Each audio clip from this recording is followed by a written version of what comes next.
The crystal glass was shaking, not from the girl's hands, but from the fear radiating off her small body. Eliza Sterling was only 10, and she hadn't spoken a single word in 4 years, not a peep, not a whimper, nothing. And there was her Aunt Prudence Thorne, all perfectly coiffed, silver hair and Hermes scarves, forcing a spoonful of that bitter, clear liquid down Eliza's throat. "There's my good girl, Prudence Cootie," that voice like silk wrapped around steel, stroking Eliza's pale cheek with fingers that looked too perfect to ever do any real work. "This medicine will help you feel better, darling." But if you looked into Eliza's intelligent blue eyes, they told a completely different story. They were darting, frantic, focusing on the service entrance, the heavy oak door where the new hire had just appeared. Dr. Keeler Vance, that was me. But to anyone in this 15-acre fortress of inherited wealth in Greenwich, Connecticut, I was just another domestic worker, invisible, disposable. They never saw the doctor part. Just the black woman in the crisp uniform there to clean and serve. "Eliza, this woman is here to scrub the marble floors, not to play companion." Prudence's voice sliced through the morning quiet.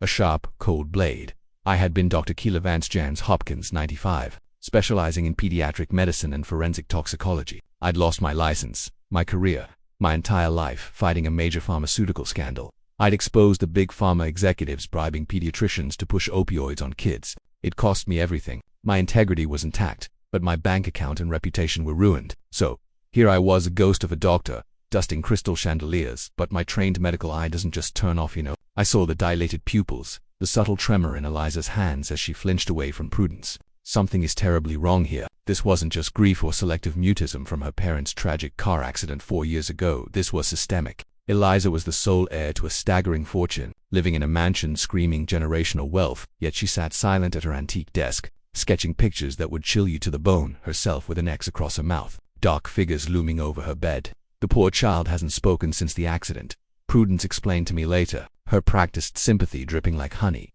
poisoned honey. "The doctors call it selective mutism, but the complex medical equipment subtly placed in Eliza's room, the way she visibly tensed when Prudence's heels clicked on the hardwood floor, it spoke of control, not comfort. "You'll address me as Mrs. Thorne," she announced, the voice carrying the weight of generations who believed their superiority was etched in stone. "Her medicine must be administered precisely at 8 a.m. and 8 p.m., no exceptions." I just nodded. "I understand completely, Mrs. Thorne." The condescension was a familiar stink, tasted like the betrayal that had cost me my career. But I had a secret in my worn suitcase, tucked beneath my few belongings, my small preloaded medical bag, the one with the tools that had saved lives. I had a feeling I'd need them again soon. The humiliation started on my 3rd day. Prudence was hosting her weekly Greenwich Bridge Club luncheon, 12 women whose designer handbags cost more than I'd earned in the last year. I was serving cucumber sandwiches just 3 feet away. But to them, I was literally invisible. "I do hope this one works out better than the last," one of them sighed, adjusting her pearls. "These people can be so unreliable." "Well, at least she appears clean," added another, eyeing my pressed uniform with naked distaste. Prudence just laughed, a tinkling sound like broken crystal. "Oh, Keeler has excellent references, though I doubt she understands half of what we discuss here." "Do you, Keeler?" My jaw tightened, but I kept my composure. "No, ma'am. I just focus on my work, exactly as it should be." The real horror, though, revealed itself that evening during the medicine routine. I watched as Prudence measured that precise dose of clear liquid into Eliza's milk. The girl's hands trembled as she reached for it, her eyes pleading silently. Then she convulsed as she swallowed, and my blood ran cold. The dilated pupils, the muscle tremors, it wasn't grief. It wasn't mutism. It was systemic toxicity. "This isn't medication. It's poison." I tried to speak to their family physician, Dr. Reynolds, on his next visit. "Sir, I've noticed Eliza exhibits signs that might indicate young woman." He cut me off sharply, condescension dripping from every syllable. "I didn't spend 8 years in medical school to take advice from the cleaning lady. Your job is to scrub floors, not diagnose patients." In the privacy of Prudence's study later, the mask finally dropped. "You are nothing in this house," she hissed, her refined accent sharpening into a blade. "Less than nothing. You exist here solely because I allow it." Then came the racial slurs, each one carefully chosen to wound, filled with the casual venom of someone who'd never faced consequences. "I know exactly what you are. A failed nobody trying to feel important." She slapped a manila folder on the desk. "Background check. I know all about your little legal troubles, malpractice, fraud, drug dealing. Wasn't it?" The lies hit like physical blows, but I wouldn't give her the satisfaction of seeing me break. "One phone call," she waved her cell phone, "and you'll be in handcuffs. I own the police chief and half the judges. Who do you think they'll believe? A respected philanthropist or a disgraced criminal?" That night, Eliza found me crying silently in the kitchen. She approached cautiously, then took a napkin and drew a picture, me and her, holding hands, with the word friend written in careful block letters. She placed it in my hand, pointed to her own chest, and nodded firmly. In that gesture, I saw the truth. This child wasn't mentally impaired. She was trapped, poisoned, and desperately trying to communicate the horror. The breakthrough, the terrifying moment, came at 2:17 a.m. I found Prudence hunched over a mortar and pestle in the kitchen, grinding crystalline powder into Eliza's milk glass.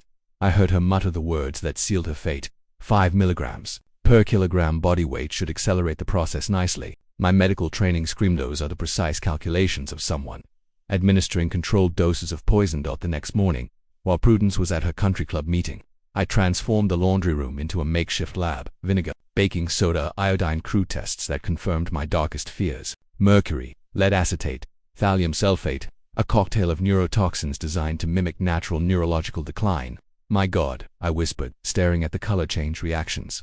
She's been poisoning this baby for years. Eliza found me there. Instead of shooing her away, I knelt. Eliza, honey, can you show me where it hurts? She slowly touched her stomach, her head, her throat. I understand, I told her, my voice low and firm. None of this is your fault. Then I asked her to draw me a picture, and with shaking hands, she drew a scene that froze my blood. A car on a mountain road, her parents in the front, and Prudence standing nearby, with something in her hand. You saw what really happened to your parents, I breathed. She nodded. I started her treatment immediately, disguising chelation compounds in her apple juice, activated charcoal and chocolate milk. But Prudence was sharp. She noticed Eliza humming softly one afternoon, the first sound in over a year. Emma seems to be having fewer episodes lately, she murmured, silk wrapped around steel. Her paranoia manifested in a vicious ambush.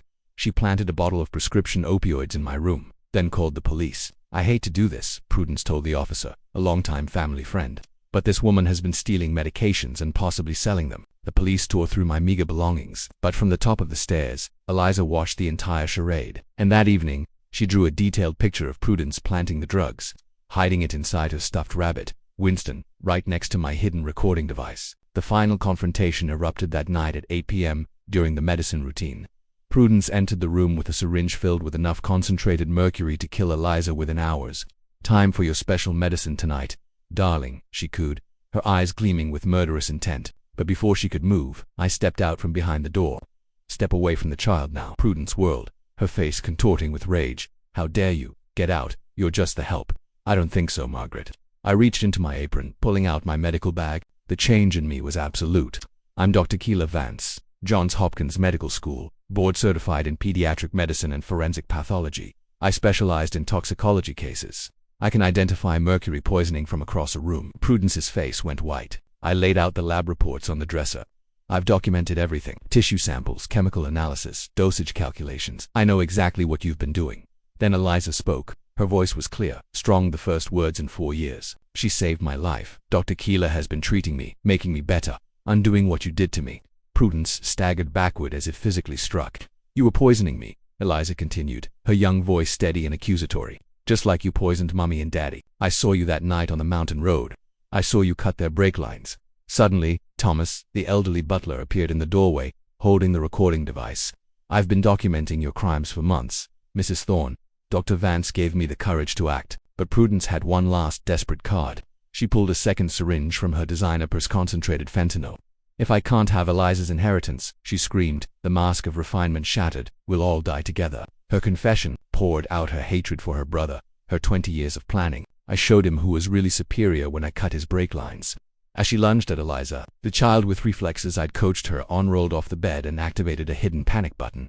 You called the police, Prudence shrieked. No, I said calmly. I called the FBI. I launched myself across the room, colliding with Prudence.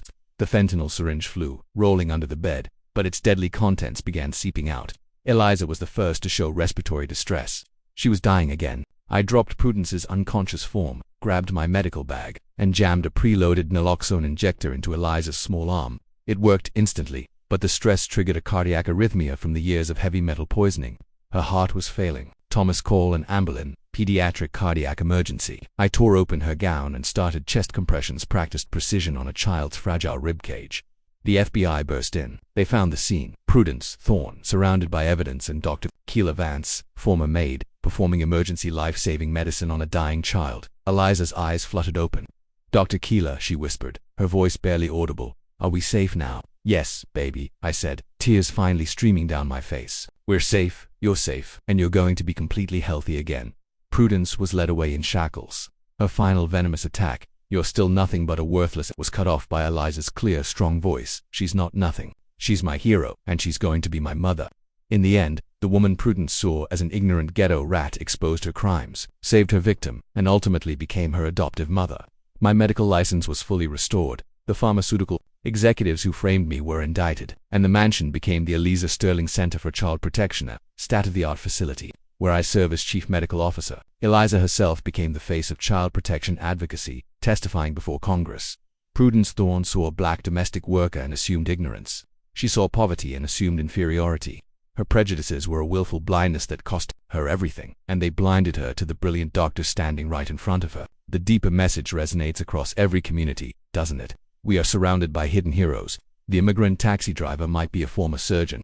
The person society tells you to ignore might possess the expertise to change lives if only someone bothered to listen. Think about the people you overlook. What voices need amplifying in your community? The next time you encounter someone society tells you to ignore, remember Keela and Eliza. Remember that heroes don't always wear capes. Sometimes they wear uniforms. Sometimes they've been knocked down by systems designed to keep them there. But they get back up. They persist. They save lives when others walk away. Tell me in the comments, what's a time your own assumptions about someone's background were completely shattered? What did you learn about the true meaning of power that day? Share your story below and subscribe for more narratives that explore where justice and true character collide.